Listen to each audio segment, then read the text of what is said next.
Hello everyone. Today we have a very powerful story about a young woman who spent her entire life looking at others and forgetting to look at herself. By the end of this story, we'll discover how comparison can steal our happiness and what we can do to break free from this trap. But that's not all. While we listen to this story, we will also learn some valuable lessons about finding true contentment in our own journey. This will help us understand how to live a more fulfilling life. So stay with us until the end. Once upon a time, in a bustling city filled with tall buildings and busy streets, there lived a 28-year-old woman named Sarah. She worked as a graphic designer in a small office downtown. Every morning, Sarah would wake up and immediately reach for her phone. She would scroll through social media, looking at pictures of her friends, colleagues, and even strangers. Each photo seemed to tell a story of perfect lives, amazing vacations, successful careers, and beautiful relationships. Sarah's day would start with a heavy feeling in her chest. She would see her college friend Emma posting pictures from her new house with a perfect garden. Then she would see her co-worker Mark celebrating his promotion to senior manager. Next, she would see her neighbor Lisa showing off her engagement ring, looking radiant and happy. With each post, Sarah felt smaller and smaller. She thought, why can't my life be like theirs? What am I doing wrong? As Sarah got ready for work, she would look in the mirror and find fault with everything. Her hair wasn't as, her clothes weren't as stylish, as shiny as Emma's. Lisa's. Her apartment wasn't as spacious as Mark's new place. She felt like she was falling behind in a race she didn't even remember signing up for. The reflection staring back at her seemed ordinary, unremarkable, and disappointing. At work, Sarah struggled to focus on her projects. During lunch breaks, she would continue scrolling through social media, comparing her simple sandwich to the fancy restaurant meals others were posting. She would compare her small cubicle to the corner offices her friends had. Every achievement of others felt like a reminder of her own shortcomings. Her creativity, which once flowed naturally, began to dry up under the weight of constant comparison. Sarah's relationships also began to suffer. When friends invited her to social gatherings, she would spend the entire time thinking about how everyone else seemed more confident, more successful, or more attractive. She couldn't enjoy conversations because she was too busy analyzing how she measured up to others. Her genuine friendships started to feel forced and uncomfortable. One evening, Sarah sat in her small apartment feeling completely exhausted. She realized that she had spent another entire day focused on what others had, instead of appreciating what she had accomplished. She had finished a challenging design project, helped a colleague with their presentation, and even managed to cook a healthy dinner for herself. But none of these achievements felt meaningful because she was too busy looking at everyone else's highlight reel. That night, Sarah couldn't sleep. She kept thinking about how this pattern had taken over her life.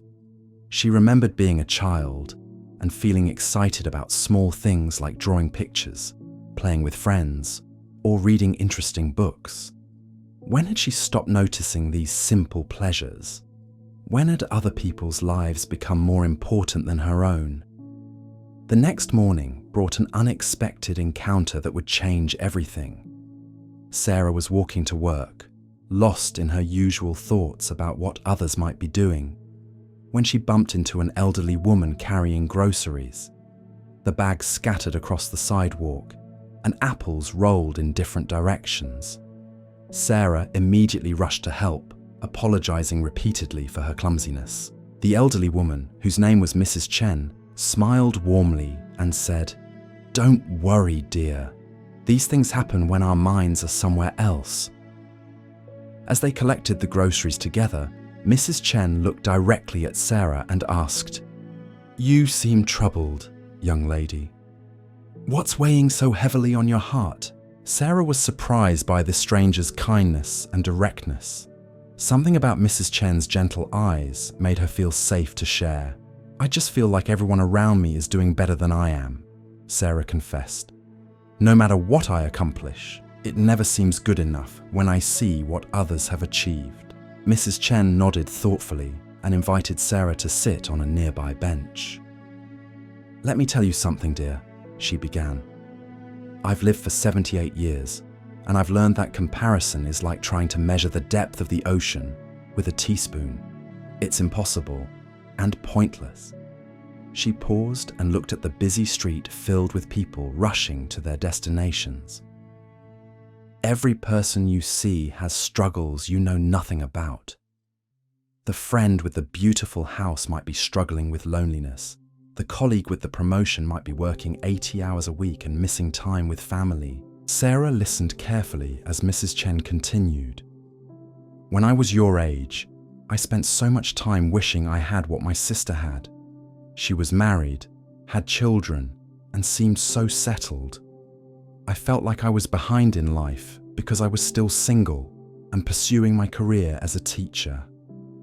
I wasted years feeling inadequate instead of appreciating my own unique path." Mrs. Chen's words resonated deeply with Sarah.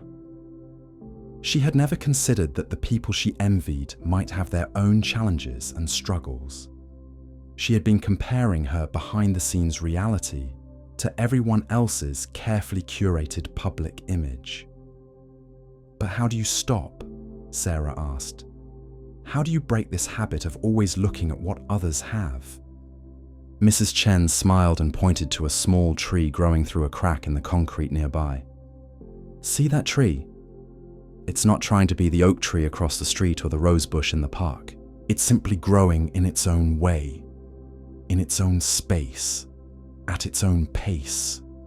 It's beautiful precisely because it's being itself." This simple observation hit Sarah like a lightning bolt. She realized that she had been so focused on trying to be like everyone else that she had forgotten who she actually was. She had lost touch with her own dreams, her own values, and her own definition of success.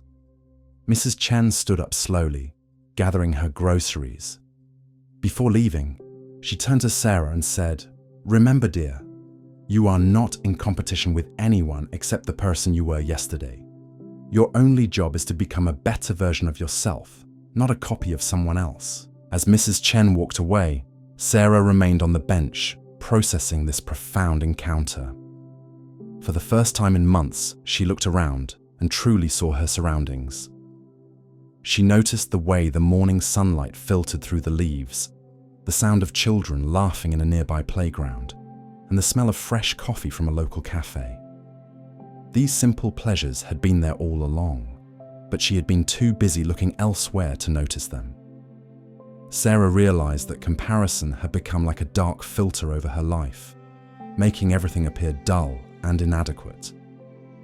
She had been living in a constant state of not enough, not pretty enough, not successful enough, not happy enough.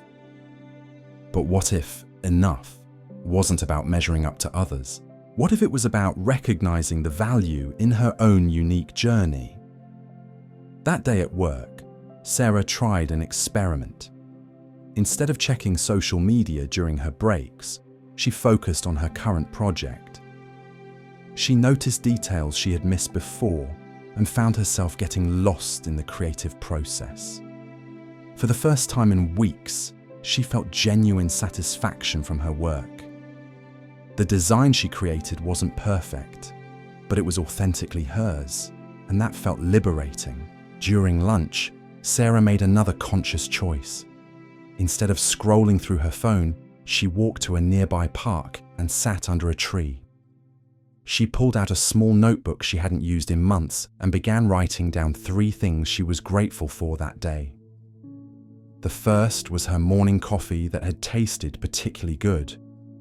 The second was helping her coworker solve a design problem. The third was the unexpected wisdom from Mrs. Chen. As she wrote, Sarah noticed something interesting happening. The heavy feeling in her chest that had become so familiar was beginning to lift. She felt lighter, more present, more connected to her own experience rather than everyone else's. Over the following weeks, Sarah began implementing small changes in her daily routine. She started each morning by setting an intention for her own day instead of immediately checking what others were doing. She limited her social media time to just 15 minutes in the evening, and even then, she tried to engage positively with others rather than silently comparing herself. Sarah also began rediscovering activities that brought her genuine joy. She remembered how much she loved painting watercolors, something she had abandoned years ago because she thought it wasn't productive enough. Now she set up a small easel in her apartment and spent Sunday mornings creating art just for the pleasure of it. The paintings weren't gallery-worthy, but they filled her with a sense of accomplishment and peace. She started taking evening walks around her neighborhood, really noticing the architecture, the gardens, and the way the light changed throughout the seasons. Sarah discovered a small bookstore she had walked past hundreds of times but never entered. The owner, an elderly man named George, became a friendly acquaintance who recommended books that opened her mind to new perspectives on life and happiness. One particularly significant change was how Sarah began approaching her relationships. Instead of spending social gatherings analyzing how she compared to others, she focused on being genuinely present with her friends. She asked thoughtful questions about their lives and shared her own experiences more openly. To her surprise, these deeper conversations revealed that many of her friends also struggled with feelings of inadequacy and comparison. Her friend Emma, whose perfect house Sarah had envied, confessed that she felt overwhelmed by the mortgage payments and often felt isolated in her new neighborhood. Mark, with his impressive promotion, shared that the increased responsibilities were causing him significant stress and affecting his sleep. Lisa, with her beautiful engagement, admitted that planning a wedding was creating tension in her relationship. These honest conversations helped Sarah understand that everyone's life contained both joy and struggle, success and challenge. The polished images she saw on social media were just tiny fragments of much more complex human experiences. She began to feel compassion not only for herself, but also for others who were navigating their own difficulties. Sarah's work also began to improve dramatically. Without the constant distraction of comparison, she found her creativity flowing more freely. She started proposing innovative design solutions and volunteering for projects that genuinely excited her. Her supervisor noticed the change and commented on her increased engagement and original thinking. One day, while working on a particularly challenging project, Sarah caught herself starting to worry about whether her ideas were as good as those of a famous designer she followed online. But this time, she recognized the thought pattern immediately. She took a deep breath and reminded herself of Mrs. Chen's words about the tree growing through the concrete. Sarah refocused on making her design the best representation of her own creative vision, rather than trying to imitate someone else's style. The breakthrough came when Sarah's design was selected for a major client presentation. As she stood in the conference room explaining her concept, she felt a deep sense of pride and authenticity. This wasn't about being better than anyone else. It was about contributing her unique perspective and skills to solve a problem. After the successful presentation, Sarah realized something profound had shifted within her. The constant background noise of comparison that had plagued her thoughts for years had quieted significantly.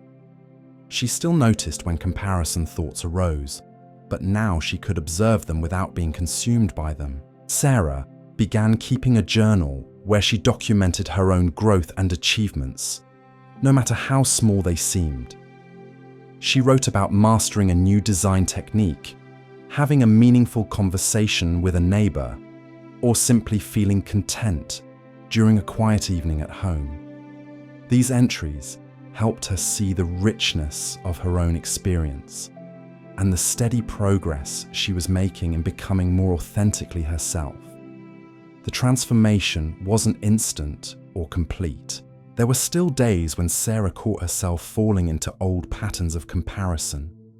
But now she had tools and awareness to redirect her attention back to her own path. She learned that breaking free from comparison was an ongoing practice, not a one-time achievement. Months later, Sarah realized that her relationship with social media had fundamentally changed. When she did scroll through posts, she found herself genuinely celebrating others' successes rather than feeling diminished by them. She could appreciate a friend's vacation photos without feeling like her own life was lacking. She could congratulate a colleague's achievement without questioning her own worth. This shift in perspective began affecting every area of Sarah's life. She approached challenges with more confidence because she wasn't constantly measuring her struggles against others' apparent ease. She made decisions based on her own values and goals rather than what she thought would impress others or help her keep up. Sarah's career began to flourish in ways she had never expected. She started freelancing on weekends, taking on creative projects that truly excited her rather than ones she thought would impress others. Her unique artistic style began to emerge naturally, and clients started seeking her out specifically for her fresh perspective and authentic approach to design. One evening, Sarah was walking through the same park where she had first met Mrs. Chen when she spotted the elderly woman sitting on their familiar bench. Sarah's face lit up with recognition and gratitude. She approached with a warm smile and said, "Mrs. Chen, I can't believe I'm seeing you again. I've been hoping to find you to thank you." Mrs. Chen looked up with the same gentle eyes Sarah remembered and patted the bench beside her. "Sit down, dear. Tell me how you've been." As they sat together watching the sunset, Sarah shared her journey of the past few months. She talked about the changes she had made, the insights she had gained, and how different her life felt now. Mrs. Chen listened with interest, nodding occasionally and smiling at Sarah's enthusiasm. "You look different," Mrs. Chen observed. "There's a lightness in your eyes that wasn't there before. You seem more present, more at peace with yourself." Sarah reflected on this observation and realized it was true. She no longer felt the constant weight of inadequacy that had followed her everywhere. "I still have moments where I catch myself comparing," Sarah admitted. "But now I can recognize it happening and choose to focus on my own path instead." Mrs. Chen chuckled softly. "That's the beauty of awareness, dear. Once you see the trap, you can choose not to step into it. But remember, this is a lifelong practice. There will always be new situations that challenge your commitment to living your own life." As if to prove her point, Sarah's phone buzzed with a notification. She glanced down and saw that her former roommate from college had posted photos of her wedding in an exotic location. For just a moment, Sarah felt a familiar pang of comparison beginning to surface. But instead of spiraling into thoughts about her own single status or financial limitations, she took a breath and genuinely smiled at her friend's happiness. Mrs. Chen said, having noticed Sarah's brief internal struggle, "The thoughts may come, but you don't have to follow them down that dark path anymore." Sarah nodded, feeling grateful for the reminder. "I've started helping other people who struggle with this too," she shared. "There's a young intern at my office who reminds me so much of myself a few months ago. She's constantly worried about not being good enough, always looking at what everyone else is doing." Mrs. Chen's eyes sparkled with approval. "And what do you tell her?" "I share what you taught me about the tree," Sarah replied. "I try to help her see that her value doesn't come from being like anyone else, but from being authentically herself. I tell her about focusing on her own growth rather than everyone else's highlight reel. The two women sat in comfortable silence for a while, watching people pass by on their evening walks, each person absorbed in their own world and their own journey. Sarah noticed how peaceful this felt compared to her old habit of analyzing and comparing every person she encountered.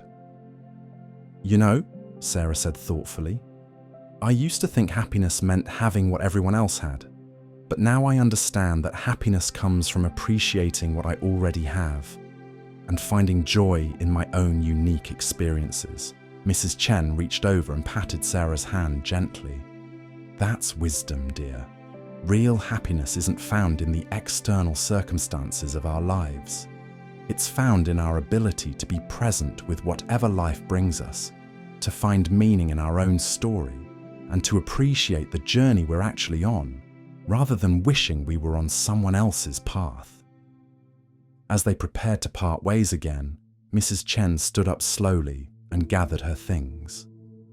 "Remember, Sarah, comparison will always be available to you.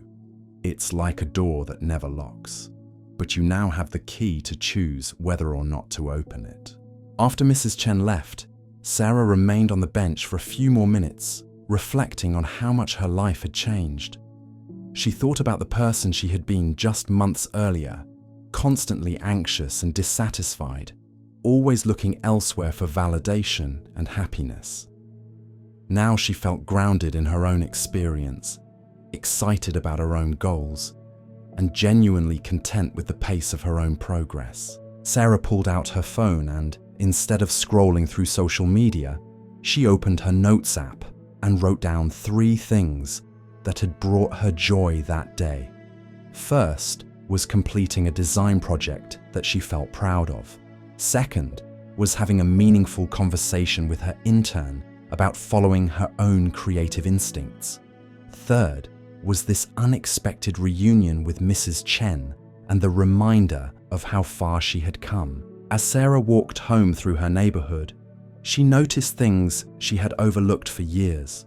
The way the streetlights created interesting shadows on the buildings, the sound of families having dinner together, their laughter drifting through open windows, the smell of someone's garden after the evening watering. These simple pleasures were available to her every day, but she'd been too busy looking elsewhere to notice them. That night, Sarah sat at her small kitchen table and opened her laptop. Instead of browsing through other people's lives online, she started working on a personal project she had been putting off for months. She was creating a small illustrated book about finding contentment in your own journey. Each page featured a simple drawing paired with a lesson she had learned about breaking free from comparison. As she worked, Sarah felt a deep sense of purpose and satisfaction. This project wasn't about impressing anyone or competing with other artists. It was about sharing something meaningful that came from her own experience and growth. The process of creating felt meditative and fulfilling in a way that consuming other people's content never had. Over the following weeks, Sarah noticed that her entire relationship with success had transformed. She no longer measured her achievements against others, but against her own previous efforts and growth. When she finished a challenging project, she celebrated her improvement in problem-solving skills. When she learned a new technique, she appreciated her willingness to keep growing rather than comparing her beginner's attempts to experts' polished work. Sarah's story shows us that the path to true happiness isn't found by looking at everyone else's journey, but by embracing our own unique adventure. When we stop comparing and start living authentically, we discover that contentment was always within our reach. Remember, you are not in competition with anyone except the person you were yesterday. So take a moment today to appreciate your own progress, celebrate your own victories, and find joy in your own beautiful, imperfect, wonderfully unique life. Thank you for watching. If this story inspired you, please share it with someone who needs to hear this. Consider subscribing and leaving a like on this video, for more stories that can transform your perspective on life. I'll see you soon again in the next story. Cheers.